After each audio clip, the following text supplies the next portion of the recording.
কথাবার্তা শোনায় দিই। প্রিয় নবীজি বলেন, হাসরের ময়দানে মানুষগুলোকে যখন একত্রিত করা হবে, আল্লাহ তাআলার একজন আহ্বানকারী আল্লাহর পক্ষ থেকে ডেকে বলবেন, ওই সমস্ত মানুষগুলো কোথায় যারা রাতে তাদের পিঠগুলো বিছানায় লাগায় নাই? ওই মানুষগুলো কোথায়? প্রিয় নবীজি বলেন, অল্প সংখ্যক মানুষ ওই আহ্বানকারী ডাকে সাড়া দিবে। যারা রাতের বেলায় নিজেদের পিঠগুলো বিছানায় লাগান নাই, এমন আল্লাহর অল্প সংখ্যক বান্দা আহ্বানকারী ডাকে সাড়া দিবেন। আল্লাহ তাআলা ফেরেশতাদেরকে বলবেন, এদেরকে বিনা হিসাবে জান্নাতে পৌঁছায়। এবার ফেরেশতাদেরকে বলবেন, বাকি যারা আছে আমার বান্দা, তাদের হিসাব নিকাশের ব্যবস্থা করো, তাদের হিসাব হবে। কিন্তু রাতের বেলায় যারা ঘুমান নাই, যারা কিয়ামুল লাইল পালন করেছেন, যারা তাহাজ্জুদ নামাজ পড়েছেন, এই জাতীয় বান্দাদের কোনো হিসাব নাই, আমল নামার কোনো হিসাব নিকাশ নাই, বিনা হিসাবেই তারা জান্নাতি। আমরা সারা জিন্দেগিতে পারবো কিনা জানি না, অন্তত একটা রাত্র আমরা আজকে আমাদের পিঠ বিছানায় লাগাই নাই। আল্লাহ আমাদেরকে কবুল করেছেন, সেজন্য আল্লাহর দরবারে শুকরিয়া আদায় করে আবারও বলি আমিন। আমাদের মাহফিলের যিনি সাদারাত করছেন, সভাপতি হিসেবে আছেন, মোনাজাত পরিচালনা করবেন অত্র দরবার শরীফের সাজ্জাদ নেশিন, অত্যন্ত সহজ সরল একেবারে স্বাভাবিক জীবনযাপন যিনি করছেন, একেবারে সাদাসিধে মানুষের মতো। আমাদের এই দরবারে পীরে তরিকত রাহনুমায়ে শরিয়ত হাদিয়ে দ্বীন মিল্লাত হযরতুল আল্লামা সৈয়দ আব্দুল মুদাসসির হুসাইনি মাসুক চিশতি মাদ্দাজিল্লাহুল আলী হুজুর আমাদের মাঝে আছেন, আমাদের চাচা হুজুর আমাদের সাথে আছেন। এজন্য আজকের এই মাহফিলটা আমাদের জন্য অত্যন্ত আনন্দের এবং অত্যন্ত মর্যাদার। আল্লাহ তাআলা আমাদের এই মাহফিলকে ওনাদের উসিলায় আমাদের হাজিরিকে কবুল করুক, সকল বলে আমিন। আল্লাহর ওলিরা আল্লাহর নেককার বান্দা, আল্লাহর ওলিরা আল্লাহর নেককার বান্দা। আমি এই মাত্র একটা আয়াতে কারিমা দেখেছি, সূরা মারইয়ামের 87 নম্বর আয়াতে কারিমা। এখানে যেই আয়াতে কারিমাটার যার অনুবাদটা যারা করেছে সালাফিরা, এই আয়াতে কারিমার অনুবাদ করেছে, কোরআনের নাম কি জানি আমার ভুলে গেছে, স্মরণ আসতেছে না। হাসরের ময়দানে আল্লাহর ওলিরা নেককার বান্দারা সূরা মারইয়ামের 87 নম্বর আয়াতে কারিমার ব্যাখ্যায় লিখেছে, নবীরা এবং আল্লাহর নেককার বান্দারা, আল্লাহর ওলিরা আল্লাহর পক্ষ থেকে অনুমতি প্রাপ্ত হয়ে হাসরের ময়দানে সুপারিশ করবে। সুবহানাল্লাহ! হাসরের ময়দানে সুপারিশ করবেন। যদিও তারা, এটা যারা লিখছে, অনুবাদ যারা করছে, যদিও তারা আমাদের নবী পাকের সুপারিশকেই অস্বীকার করে, আমাদের নবী পাকের সুপারিশকেই অস্বীকার করে। একটা কথা আপনারা খেয়াল রাখবেন, রাসূল পাকের সুপারিশ শাফাআত এটা মুতাওয়াতির হাদিস দ্বারা প্রমাণিত। কোরআনুল কারীমের কোন আয়াতে কারিমা যদি কেউ অস্বীকার করে তাহলে সে কাফের। মুতাওয়াতির পর্যায়ের হাদিসও যদি কেউ অস্বীকার করে সেও কাফের। কোরআনুল কারীমের আয়াতে কারিমা অস্বীকার করলেও কাফের, মুতাওয়াতির পর্যায়ে যে হাদিস চলে গেছে ওই হাদিসটাকে অস্বীকার করলেও সে কাফের। কারণ হাদিসও আল্লাহর বাণী, কোরআনও আল্লাহর বাণী। কোরআনকে বলা হয় ওহী মাতলু, ডাইরেক্ট, আর হাদিসকে বলা হয় ওহী গায়রে মাতলু, ইনডাইরেক্ট। অর্থাৎ হাদিসগুলো আল্লাহ তাআলা ইনডাইরেক্টলি রাসূল পাকের কলবে দিয়ে দিয়েছেন। অনেকে আমাদের নবী পাকের হাদিসকে বলে না দঈফ হাদিস, দঈফ হাদিস। আসলে নবী পাকের কোনো হাদিস দঈফ নাই, নবীদের কোনো হাদিস দঈফ নাই। হাদিসের বর্ণনাকারীরা দঈফ হইতে পারে, কিন্তু নবীজির কোন হাদিস দঈফ না। বিশেষ করে এলাকার যারা আছেন, আপনারা আমার কথাগুলো একটু মনোযোগ দিয়ে শুনেন, কারণ আপনারা যে অঞ্চলে আছেন এই অঞ্চলে বেশি ফিতনা, আপনাদের এই অঞ্চলে বেশি ফিতনা। নোয়াখালীতে ওয়াহাবিদের আস্তানা বেশি, আর লক্ষ্মীপুরে জামাতীদের আস্তানা বেশি। এইজন্য মুতাওয়াতির পর্যায়ের হাদিস অস্বীকারী কাফের। নবীজির কোন হাদিস দঈফ নাই, কারণ নবীজির কথা আল্লাহরই কথা। নবীজির কথা কার কথা? আল্লাহর কথা। আল্লাহ এটা নবীজির কথাকে নিজের কথা বলে স্বীকৃতি দিয়েছেন। এমনকি প্রিয় নবী যদি কারো প্রতি একটা ঢিলও মেরেছেন, আমার আল্লাহ বলেন এইটা আপনার ঢিল না, এটা আমি মারছি। সুবহানাল্লাহ বলে। সুবহানাল্লাহ। আল্লাহ কি বলেন? এইটা আপনি মারেন না, এটা আমি মারছি। এটা যেমন আমার নবী হিজরতের রাতে মক্কার কুরাইশ কাফেরদের প্রতি এক মুষ্টি বালি নিয়ে প্রিয় নবীজি মেরে দিয়েছেন, তাদের উপরে নিক্ষেপ করেছেন। আমার আল্লাহ বলেন ওমা রমাইতা ইয রমাইতা ওয়ালাকিন্নাল্লাহ রমা। হে আমার প্রিয় নবী, আপনি যে ধুলা মেরেছেন এটা আপনি মারেন নাই, বরং আমি আল্লাহ নিজে মারছি। সুবহানাল্লাহ। আর একটু জোরে বলেন সুবহানাল্লাহ। আমার নবী সাহাবায়ে কেরামদেরকে বললেন, দাও তোমাদের হাত দাও আমার হাতে, আমার হাতের উপরে তোমাদের হাত দাও। সাহাবায়ে কেরাম 1400 সাহাবী এসে নবী পাকের হাত মোবারকের উপরে হাত দিলেন। আমার আল্লাহ বলেন ইন্নাল্লাযীনা ইউবাঈউনাকা ইন্নামা ইউবাঈউনাল্লাহ। যারা আপনার হাতে বায়াত গ্রহণ করছে তারা তো আপনার হাতে বায়াত গ্রহণ করে না, এটা আপনার হাত না, এটা আমার হাত, আমার হাতেই তারা বায়াত গ্রহণ করে। সুবহানাল্লাহ। তাইলে নবীজির কথা কার কথা? আল্লাহর কথা। নবীজির হাত কার হাত? আল্লাহর হাত। নবীজির জবান কার জবান? আল্লাহর জবান। নবীজির তাইলে হাদিসগুলো এগুলো আল্লাহরই বাণী। কারণ আল্লাহ বলে দিয়েছেন ওমা ইয়াতিকু আনিল হাওয়া ইন হুয়া ইল্লা ওয়াহয়ুন ইউহা। আমার নবী নিজে থেকে কোনো কথা বলেন না, নবী যেটা বলেন এটাই আমি আল্লাহর ওহী। সুবহানাল্লাহ। নবী যেটা বলেন এটাই আমি আল্লাহর ওহী। এজন্য নবীজির হাদিসগুলো ওহী, এটা হলো ওহীর গায়রে মাতলুব। যাই হোক, আমি আলোচনা আস্তে আস্তে করে যাই। হুজুর আমাদের যে বিষয় নির্দেশনা দিয়েছেন সেদিকে আমি যাব। আগে আমি কিয়ামুল লাইল নিয়ে আপনাদেরকে কয়েকটা কথা বলি, কারণ আজকে যে আমরা কিয়ামুল লাইল উদযাপন করতেছি, এর আগে এই এলাকায় কিয়ামুল লাইল হয় নাই আমার মনে হয়। না হইছে নি আজকে যাত্রা। এটা হওয়ার কারণে হয়তো আগামী কালকে চায়ের দোকানে বলা বলি শুরু হবে যে নতুন আরেকটা বেদাত চালু হয়েছে, হবে না? যে নতুন আরেকটা বেদাত চালু হয়েছে। হ্যাঁ, মসজিদ করার লাগে বেদাত দিয়ে শুরু হয়েছে, এটা বলবে যে বেদাত দিয়া শুরু হয়েছে। এটা আসলে বেদাত না, এটা সুন্নাত। এইটা আমরা যে মাহফিলটা করতেছি এটা আমাদের নবীজির সুন্নাত। বলেন সুবহানাল্লাহ। সুবহানাল্লাহ। এটা কার সুন্নাত? নবীজির সুন্নাত। তাহলে নবীজির সুন্নাত দিয়ে আমরা শুরু করেছি। সুবহানাল্লাহ বলেন। সুবহানাল্লাহ। আসুন আগে কোরআনুল কারীমের আয়াতে কারিমা পড়ি।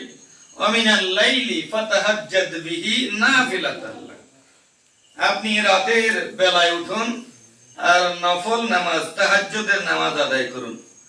আসা হইতে পারে আইয়া বাআসাকা রাব্বুকা মাকামান মাহমুদা। এই নফল নামাজের কারণে, তাহাজ্জুদ নামাজের কারণে আল্লাহ তাআলা আপনাকে হাসরের ময়দানে মাকামান মাহমুদ, সর্বোচ্চ প্রশংসার আসনে আপনাকে অধিষ্ঠিত করাবেন। জোরে বলেন সুবহানাল্লাহ। আল্লাহর কথায় যদি কোনো পসিবিলিটির কথা আসে, সম্ভাবনা অর্থ আসে, আসা শব্দের অর্থ হচ্ছে সম্ভব, সম্ভাবনা অর্থে এই শব্দটা এসেছে। হতে পারে, আমরা যখন বলি সম্ভাবনা, আমাদের সম্ভাবনার ক্ষেত্রে হইতেও পারে, নাও হইতে পারে, কিন্তু আল্লাহ যখন কোনো সম্ভাবনাময় শব্দ ব্যবহার করেন এখানে কোন ধরনের সন্দেহ থাকে না। আল্লাহ সম্ভাবনাময় অর্থ শব্দ ব্যবহার করলেও শতভাগ নিশ্চিত হাসরের ময়দানে আল্লাহ তাআলা আমাদের নবীকে সর্বোচ্চ মাকামে প্রতিষ্ঠিত করবেন। সুবহানাল্লাহ। সর্বোচ্চ মাকামে আমাদের নবীজিকে আল্লাহ তাআলা প্রতিষ্ঠিত করবেন। এই যে মাকাম মাহমুদা, মাকাম মাহমুদ শব্দের অর্থ হচ্ছে সর্বোচ্চ প্রশংসার স্থান, সর্বোচ্চ প্রশংসার স্থান। প্রিয় নবীজি বলেন হাসরের ময়দানে মানুষ যখন কঠিন মুসিবতের মধ্যে, সূর্য যখন মানুষের মাথার উপরে আসবে, মানুষের ঘাম কানের লতি পর্যন্ত উঠবে। কতটুকু পর্যন্ত? কানের লতি পর্যন্ত। এই ঘামে মানুষ সাঁতরাবে। এই কঠিন মুসিবত থেকে পরিত্রাণের জন্য তারা আদম আলাইহিস সালামের কাছে যাবে। আদম আলাইহিস সালাম বলবে, আমি আজকে আল্লাহর দরবারে সুপারিশের জন্য উপযুক্ত নই, তোমরা মুসা নবীর কাছে যাও। সবাই আবার মুসা নবীর কাছে চলে যাবে। মুসা আলাইহিস সালাম বলবেন আমি আজকে উপযুক্ত নই, তোমরা ঈসা নবীর কাছে যাও। এমন করে আমার নবী বলেন আদম আলাইহিস সালাম থেকে শুরু করে 1,24,000 নবী ও রাসূল, 313 জন রাসূল আর বাকি 1,24,000 নবী। 1,24,000 থেকে 313 জন হলেন নবী এবং রাসূল আর বাকিরা নবী। সবার কাছে হাসরের ময়দানে এক এক করে মানুষ দৌড়াবে। দৌড়ানোর পরে যখন মানুষ দেখবে আল্লাহর দরবারে বিচার কার্য শুরু করার মতো সুপারিশ করবে এমন কোন ব্যক্তি নাই, কেউ সাহস করবে না। নবী পাকের দরবারে সবাই আসবে। ঈসা আলাইহিস সালাম বলবে আমি তোমাদের জন্য সুপারিশ করবার জন্য উপযুক্ত নই, তবে আমি তোমাদেরকে ঠিকানা দেখায় দেই। ওই যে দেখো মাকামে মাহমুদের প্রশংসার স্থানে শেষ নবী মুহাম্মদ রাসূলুল্লাহ সাল্লাল্লাহু আলাইহি ওয়াসাল্লাম বসে আছেন, ওনার কাছে যাও, আজকে সুপারিশের জন্য তিনি বসে আছেন। জোরে বলেন সুবহানাল্লাহ। সবাই যখন আমাদের নবী পাকের কাছে চলে যাবেন, আমার নবী এই কথা বলবেন না যে আমি আজকে সুপারিশের জন্য উপযুক্ত নই।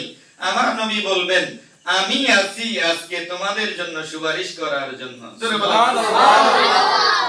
প্রিয় নবীজি যখন এই কথা বলবেন, এবার হাসরবাসী আদম আলাইহিস সালাম থেকে শুরু করে কিয়ামত পর্যন্ত আদম নবীর উম্মত, ইব্রাহিম নবীর উম্মত, মুসা নবীর উম্মত, ঈসা নবীর উম্মত, ইব্রাহিম নবীর উম্মত, ইসহাক নবীর উম্মত, শীষ নবীর উম্মত, দাউদ নবীর উম্মত, যত নবী ও রাসূলগণ দুনিয়াতে আগমন করেছেন সমস্ত নবী এবং রাসূলরা, সমস্ত নবী এবং রাসূলের উম্মতরা সকলেই আমাদের নবীর প্রশংসা শুরু করে দিবেন। আরেকটু জোরে বলেন সুবহানাল্লাহ। সমস্ত নবীরা তো করবেন, সমস্ত নবী ও রাসূলদের উম্মতেরাও করবেন। এখন যারা আমাদের নবী পাকের সুপারিশকে অস্বীকার করে যে গ্রুপ, ওই গ্রুপ হাসরের ময়দানে আমাদের নবীর প্রশংসা করবেন। যারা বলেন সুবহানাল্লাহ। এখন তো দুনিয়াতে বলে যে জিকির চলবে একমাত্র আল্লাহ, ব্যক্তির কোনো জিকির নেই, ব্যক্তির কোনো জিকির নাই। ওরা এই কথা দিয়ে বলতে চায়, ব্যক্তি বলতে বোঝাচ্ছে আমাদের নবী, আমাদের নবীর নাকি কোনো জিকির নাই, আমাদের নবীর কোনো জিকির চলবে না, জিকির চলবে একমাত্র আল্লাহ। আমি জানি না এরা কি ওই যে পাশার নিচে গাইড নোট দিয়া পাস করছে কিনা, যেখানে আল্লাহ কোরআনুল কারীমে বলেন ওয়ারাফানা লাকা যিকরাক, আপনার জিকির, নবীর জিকির। যারা বলেন কার জিকির? নবীর জিকির। আল্লাহ বলেন নবীর জিকির আমি উপরে তুলি ঊর্ধ্বে তুলি। আর সেখানে এরা মুফাসসিরে কোরআন নাম দিয়া বলে ব্যক্তির জিকির চলবে না। কোন ব্যক্তি? যে ব্যক্তির নামে একবার দুরূদ শরীফ পড়লে 10টা গুনাহ মাফ। সুবহানাল্লাহ।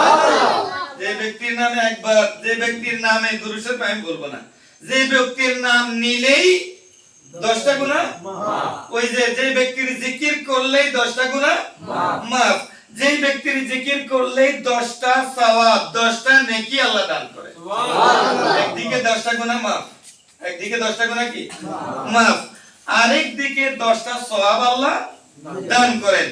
আরেক দিকে তাকে আল্লাহ তাআলা জান্নাতে এবং দুনিয়াতে দোনো জায়গায় 10টা মর্যাদা দান করবেন। সুবহানাল্লাহ। তাইলে তিনি কি জান্নাতের ব্যক্তি? না। যে ব্যক্তির নাম নিলে 10টা গুনাহ মাফ, যে ব্যক্তির নাম নিলে 10টা সওয়াব আল্লাহ দান করেন, যে ব্যক্তির নাম নিলে 10টা মর্যাদা আল্লাহ দুনিয়াতেও দান করবেন, আখিরাতেও দান করবেন, এই ব্যক্তি কি জান্নাতের ব্যক্তি? না। আমার নবী বলেন কেউ যদি দুনিয়াতে 1000 বার আমি নবীর নাম জপে, অর্থাৎ নবীর দুরূদ শরীফ পড়ে, দুনিয়াতে থাকতেই সে জান্নাতের সুসংবাদ না পেয়ে মরবে না। সুবহানাল্লাহ। দুনিয়াতে থাকতেই সে জান্নাতের সুসংবাদ না পেয়ে মরবে না। প্রিয় নবীজি বলেন কেউ যদি 3 বার আমি নবীর প্রতি সকালে দুরূদ শরীফ পড়ে, বিকালে আবার 3 বার দুরূদ শরীফ পড়ে, এই 3 বার 6 বার, 6 বার দুরূদের কারণে তার 6 বছরের গুনাহ আল্লাহ মাফ করে দেন। সুবহানাল্লাহ। তাইলে এটা কি সাধারণ ব্যক্তি? না। কি বলেন সাধারণ ব্যক্তি? না। সাধারণ ব্যক্তি না। দুনিয়া ওই হুজুরদের নাম নিলে কি গুনাহ মাফ হবে? না। কি বলেন গুনাহ মাফ হবে? না। গুনাহ মাফ হবে তাহলে উনি তো জানা তেন ব্যক্তি নয়। তো এই যে ওই ব্যক্তিরাও, যে ব্যক্তিরা বলে দুনিয়াতে আল্লাহ ছাড়া আর কারো জিকির করা যাবে না, এটা বলে নবীজির স্মরণ করতে যারা চায় না, ওরাও হাসরের ময়দানে আমাদের নবীজির প্রশংসা করবেন। জোরে বলেন সুবহানাল্লাহ। এই জন্য আল্লামা ইকবাল বলেছিলেন যে আমি কতটুকু গুনাহ করেছি, কতটুকু নেক করেছি, এটা আমার আল্লাহ জানেন। জানেন কি না?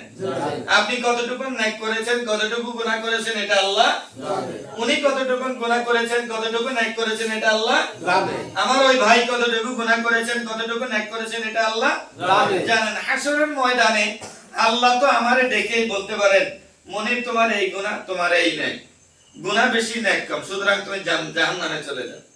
ওনাকে ডেকে বলতে পারেন, ভাই তো আমার বান্দা, তোমার এই নেক এই বদ, তোমার নেক বেশি, সুতরাং তুমি জান্নাতে চলে যাও।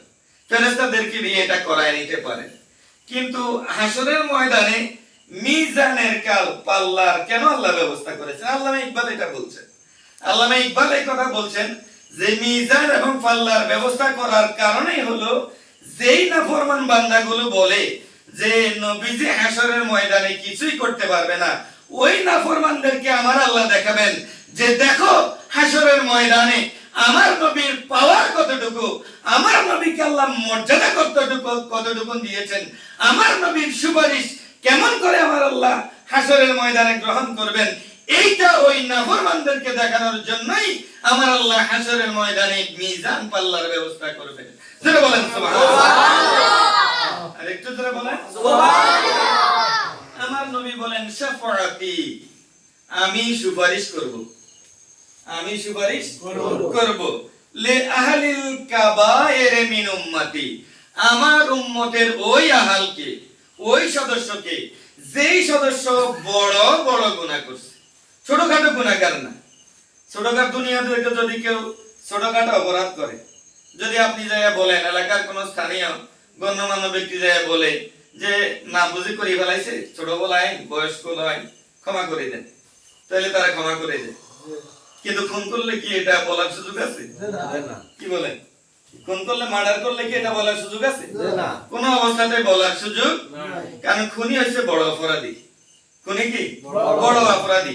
তো আমার নবী বলেন শাফাআতি লি আহলিল কাবায়ের মিন উম্মতি, আমার উম্মতের মধ্যে আমি ছোটখাটো উম্মতদেরকে তো সুপারিশ করব এমনটা না, আমার উম্মতের মধ্যে যারা বড় বড় অপরাধী, দাগী আসামি, যাদের জন্য জাহান্নাম ওয়াজিব, তাদেরকে আমি সুপারিশ করে জান্নাতে পৌঁছায় দিব। জোরে বলেন সুবহানাল্লাহ। আরেকটু জোরে বলেন সুবহানাল্লাহ। বড় বড় অপরাধীদেরকে সুপারিশ করে জান্নাতে পৌঁছায় দিব। প্রিয় নবীজি বলেন, আমার কাছে একজন আগন্তুক আসলো, এসে বলছেন, হে প্রিয় রাসূল সাল্লাল্লাহু আলাইহি সাল্লাম, আল্লাহ তাআলা আপনাকে দুইটা অপশন দিয়েছেন আপনার উম্মতের ব্যাপারে। একটা অপশন হইলো, আপনি যদি চান তাইলে আল্লাহ আপনার উম্মতগুলোকে দুই ভাগ করে এক ভাগ বিনা হিসাবে জান্নাতে দিবেন। সুবহানাল্লাহ বলেন। বিনা হিসাবে জান্নাতে দিবেন। অন্য কোন নবীর ক্ষেত্রে এই অপশন আছে? মুসা আলাইহিস সালামকে আল্লাহ এই কথা বলছেন? তিনি কালিমুল্লাহ। ইব্রাহিম আলাইহিস সালামকে আল্লাহ এই কথা বলছেন? তিনি খলিলুল্লাহ। এই কথা বলেন নাই। আদম আলাইহিস সালামকে আল্লাহ এই কথা বলছেন? কোন নবী ও রাসূলকে আল্লাহ তাআলা এই কথা বলেন নাই। আমাদের নবীকে একজন প্রতিনিধি ফেরেশতা পাঠিয়ে আমার আল্লাহ বলছেন, হে আমার প্রিয় রাসূল, আপনাকে আল্লাহ দুইটা অপশন দিয়েছেন। একটা অপশন হলো, আপনার যদি ইচ্ছা হয় তাইলে আপনি আপনার উম্মতের মধ্য থেকে আল্লাহ অর্ধেক, টোটাল উম্মতের অর্ধেককে ভাগ করে এক ভাগ উম্মতকে বিনা হিসাবে বেহেশত দিবেন। জোরে বলুন সুবহানাল্লাহ। আরেকটা অপশন, সেটা হচ্ছে আপনি যদি এই অপশনটা না নেন, অর্ধেক উম্মতের আপনি বেহেশত দিবেন বিনা হিসাবে, এই অপশনটা যদি আপনি না নেন, আল্লাহ তাআলা আপনার জন্য আরেকটা অপশন রেখেছেন, সেটা হচ্ছে আপনি সুপারিশ করবেন। আপনি কি করবেন? সুপারিশ করবেন। আমার নবী বলেন, আমি অর্ধেক উম্মতকে বিনা হিসাবে বেহেশতে নেব, এই অপশনটা আমি নেই নাই, আমি সুপারিশ করার অপশন নিয়েছি। কারণ হাসরের ময়দানে আমি যত ইচ্ছা তত আল্লাহর দরবারে সুপারিশ করব। আমি যদি অর্ধেক, আল্লাহ ইচ্ছা করলে দিয়ে দিতে পারেন, হাসরের ময়দানে যদি আমি আল্লাহর দরবারে আরজি করি, আমি হে আমার রব, আমার উম্মতের মধ্য থেকে যাদের অন্তরে একটা তিল পরিমাণ ঈমান আছে, সমস্ত উম্মতগুলোকে আপনি ক্ষমা করে দেন, আমি এটা আল্লাহর দরবারে সুপারিশ করব। এই জন্য আমি অর্ধেক উম্মতের অপশনটা না নিয়ে সুপারিশ করার অপশনটা নিয়েছি। একটু জোরে বলেন সুবহানাল্লাহ। এই জন্য আমার নবী বলেছেন, যদি আমার উম্মতের অন্তরে তিল পরিমাণ ঈমান থাকে, কি পরিমাণ?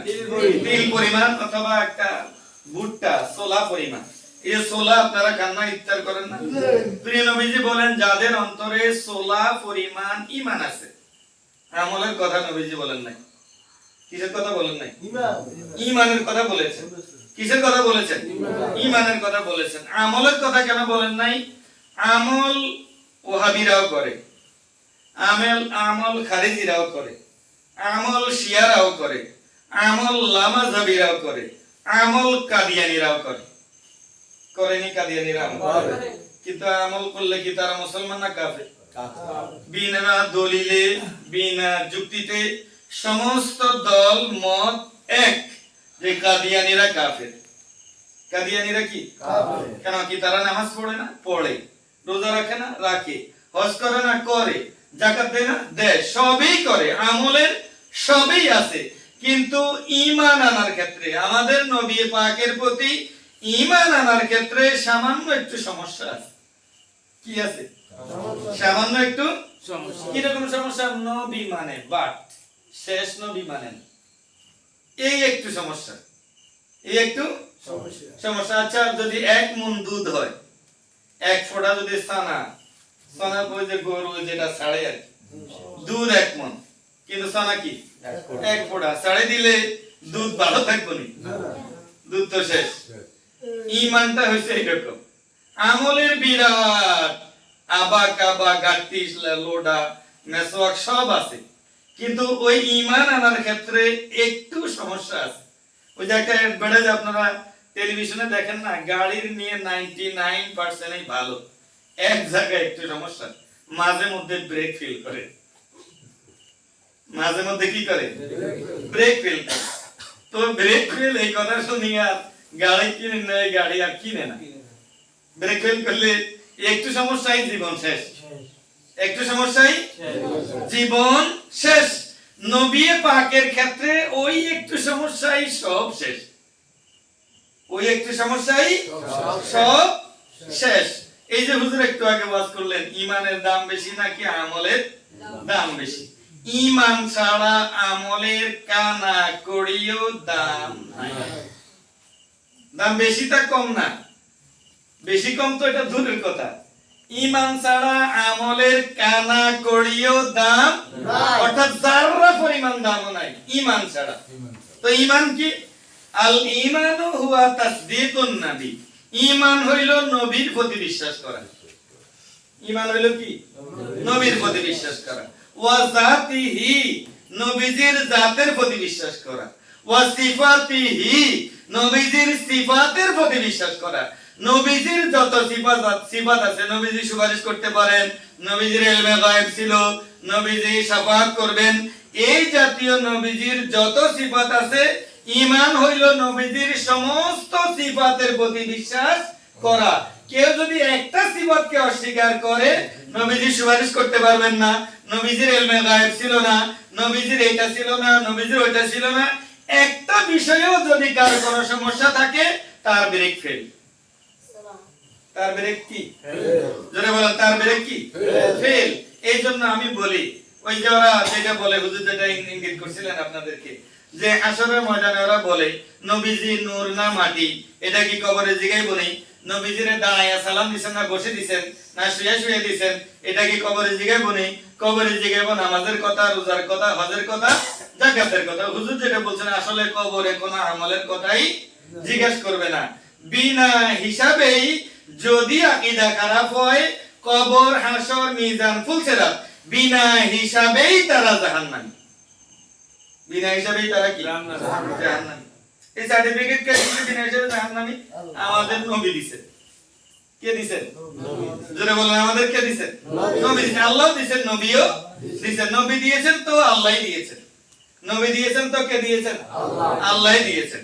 বিনা হিসাবেই তারা কি জাহান্নামী। আমি কয়দিন আগে আমাদের হাজীগঞ্জের শাহরাস্তিতে একটা ওয়াজ করছিলাম দেখা, পরে আমি আসার আগে নাকি মাইকের তারটা ছিঁড়ে ফেলাইছে, আমি ডাক্তার ছিঁড়ে নাই।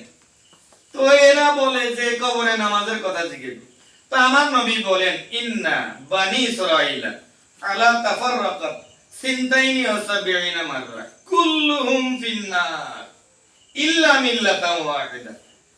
যে বনি ইসরাইল 72 ভাগে বিভক্ত হইছে, আমার উম্মত 73 ভাগে বিভক্ত হবে। কুল্লুহুম ফিন্নার, সব দল জাহান্নামী। সব দল কি? জাহান্নামী। যারা বলেন সব দল কি? জাহান্নামী। এখন নবীজি সার্টিফিকেট দিয়ে দিয়েছে জাহান্নামী, আপনি তারে টানি টুনি মান কালা লা ইলাহা ইল্লাল্লাহ ওয়া দাখালাল জান্নাহ টানি টুনি জান্নাতের কাতারে নিয়ে আসার কোনো সুযোগ আছে না? নবীর কথা কি ভায়োলেট করা যাবে? নবীজির কথা কি ভঙ্গ করা যাবে? তো নবীজি বললেন কুল্লুহুম ফিন নার ইল্লা মিল্লাতান ওয়াহিদা, একটা মাত্র দল ছাড়া, একটা মাত্র দল ছাড়া বাকি সব দল কোথায়? জাহান্নামে। ধরেন মেট্রিক পরীক্ষার্থী কেউ, হেডমাস্টার বলছে যে তোর পরীক্ষা দেওয়ার দরকার নাই, তুই এমনিতেই ফেল, তুই এমনিতেই কি ফেল। কারণ হেডমাস্টার বুঝি বলাইছে এই তার পড়ালেখা দিয়া হইতো না, এটা ভাই মেট্রিকে গেলে পাস করতো না। তো যেটারে হেডমাস্টার বল দিয়েছে তুই এমনিতে ফেল, তোর পরীক্ষা দেওয়ার দরকার নাই, উদাকে আমি ফিয়ারসি ক্যান্ডিডেট হওয়ার দরকার আছে? দরকার নাই। আমাদের উম্মতের হেড হলেন নবী মুহাম্মদুর রাসূলুল্লাহ সাল্লাল্লাহু আলাইহি ওয়াসাল্লাম।